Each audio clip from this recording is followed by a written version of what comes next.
So in our previous videos, we talked about gathering performance information using Task Manager and Resource Monitor, both of which are very quick, very easy tools to use that can give us, let me put it that way, key information about our system's performance, particularly as it relates to our processor, our memory, our disk, and our network. Now, if you want to go deeper, there is another tool that we can use, and this is the ultimate tool, and this is the Windows Performance Monitor. Now, again, I'm going to do this on my physical computer. Like with Resource Monitor and Task Manager, it's basically the same thing on a Windows server as it is on a Windows client PC. So I'm going to show it on my local PC because there's going to be a little more going on than there would be in a virtual machine. So let's open it up here. So I'm going to click and I'm going to search for Performance Monitor or Perfmon and open it up, bring it to the right screen and maximize it. Okay. Performance Monitor has hundreds of things that we can monitor. And it does so in data collector sets or in live data. Now, this is a big difference between Performance Monitor and Resource Manager and Task Manager. Task Manager and Resource Manager only deal with live data. Performance Monitor, we can actually capture data and come back and look at it later. But let's start by looking at live data. So we have monitoring tools and we have Performance Monitor, and we open this up and this is going to show us we have one counter that we're tracking right now, and that's going to be down here, our percent processor time. Now, we can add additional, actually before we do this, let's look at this. So this is our little chart. This here gives us our data, our last, our average, our minimum, and our maximum during this 1 minute and 40-second duration that we have on our chart here. Okay, if I want to add another counter, I can come up here and click add. And so let me select another counter. And here under my processor, I have lots of different counters that I can use. And then under processor information, lots of different information I can use. And as you scroll through here, you're going to see all of these different areas. And the ones you see are going to vary a little bit. So like I have Hyper-V running on this. So I've got a bunch of Hyper-V counters here. If you're running, let's say, SQL server, you're going to have a bunch of different counters for SQL. So there's going to be lots of different counters that you can choose. And so this is one of the challenges of performance monitors. There's so much we can sometimes get lost in the weeds and not know what we're actually looking for. Okay, so let's come back to my processor. And I'm going to scroll down there alphabetical. Here's my processor. And these are all the different counters and then the different instances. So I'm already calculating right here, you see percent of processor time. So I can do percent of user time. Now these are my user applications. And then for instances, I can do this for total, for all instances individually, or for a specific processor. So I want to do total and I want to add that. And then let's see if we have anything else here that looks interesting. Processor performance, RAS. Let's do a disk. Let's find. So let's looking for something that's disk related. Here's D's. We don't have anything there. But if we come down a little farther, let's see if we have anything under. Okay, here we go. Here's I just lost it, logical disk. And so I can look at percent read time, percent disk time, percent disk write time, free space. I'm going to look at percent disk time. And again, I'm going to do this. I'm going to do one for C, and then I'm going to hold on my control key and click and do one for D, and I'm going to add both. Okay, so these are the other things that I'm adding, and let's add a memory one too. Let's just find memory and percent of committed bytes in use. I want to keep this to percent. So let's just use that one because that's going to show better on the chart here. I'm going to click OK. So now I have multiple different things, and you can see here the colors, and you'll notice my percent disk time For C is red. My percent processor time is red. I don't like that. So I'm going to click this one, double click on it, and I can change my color. And I'm going to make that, oh, let's do that, this horrible color. And that separates out my colors a little bit. Now I can also uncheck my show here. Okay, there we go. That's really awful. You can barely see that. Let me change that color again. Let's do that. Let's try this one.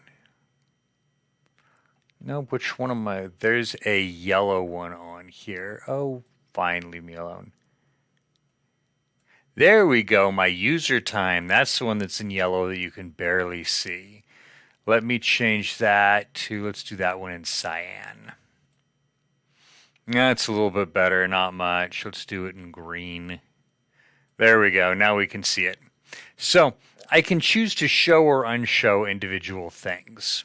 So this is going to show just my percent time and my percent user time for my processor. And then if I want to add things back in, I just click on them and they're already there. It's already tracking them. I'm just viewing them now. Okay, so lots of different counters that I can add on. I click on the counter. It's going to show me statistics for that particular counter right here, last, average, min, max. Okay, couple of things here with adding counters. Number one, know what counters you want to look at. Some of them, by the way, are going to show up well on this chart. Some of them are not. Some of them you might want to look at a little bit differently. So right here, you can see we're viewing current activity. Here's where we can view log data. Here's where we can change the graph type. So I can do this as a line graph, as a histogram bar graph, or just as a report. And some data is not going to line up well on, especially if you've got multiple different types of data on the same chart. Let's say your percent is running from a scale of 0 to 100, your percent processor time, percent user time. So those are running 0 to 100. And then you might be running something else that has a scale of 0 to 1,000. So if you're doing different types of data like that, you're doing this as a report rather than a histogram, again, scale of 0 to 100, or line chart might matter. One other thing to be aware of, let me double click on this again. So here is where I can set my scale. So my percent disk time is very, very small. So I can change my scale and try to make that jump out a little bit more. There we go. This is now on a scale multiplied by 10 rather than by 1. Change my scale back to, well, let's just go back to default. And that's going to reset it. So if you want to look at data in different scales, that's how you can do it. Okay. Now, other thing to be aware of. We can, with Performance Monitor, we can look at live data, which is what we're doing now, or we can look at logged data. And so under source, we change this to log files. Now you can also get there by coming up here, view current activity. Next one over is view log data, and you can choose a log file. Now in order to do that, you have to generate a log file. And the way you do that is by looking or creating a data collector set. Now, one of the things that makes Performance Monitor so helpful is that we can create a data collector set and collect data at a time when we're not there, capture it on a log file, and then replay that log file in Performance Monitor just by saying, show me this log file, and then we can even give it a time range where we want to see the data if we don't want to see it all in one shot. So we have here under data collector sets, we can create our own, that's user-defined data collector sets, but we've got a couple of system ones already that we can use. So there's system diagnostics and system performance. Now I'm going to right-click on system performance, we're going to go to properties because I want to show you this. All right, general information about the data collector set, the directory where it's going to store it, the subdirectory name format, and then serial numbers. So here's an example of what it would look like. Then we can set security on it, and then we can schedule it. And this is what makes Performance Monitor so useful. So I can schedule this, and I can say, I want to run this from 1 to 3 in the morning when I'm not going to be here. We're running a couple of big processes. We've been having issues with them overnight. I want to try to run this overnight and look at my performance. And so I can add a schedule. Let me see if it'll actually let me do it. Let's see. Stop that, go to my system performance, properties, schedule. It's all schedules are enabled. It is not letting me set a schedule. Let me create my own. So I'm going to right click on user define, create a new data collector set, do processor information. Create from a template or create manually. We're going to create it manually. I'm going to click next. We're going to do performance counter so we can capture performance counter data, event trace data, or system configuration data. Now, I want to point out 2 things here. So this is our data collector log, or create data logs.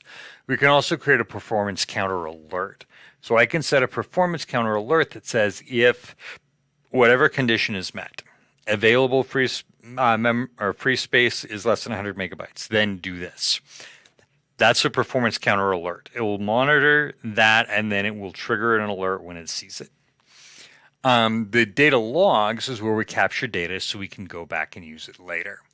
So I'm going to click next, and I'm going to add my performance counters.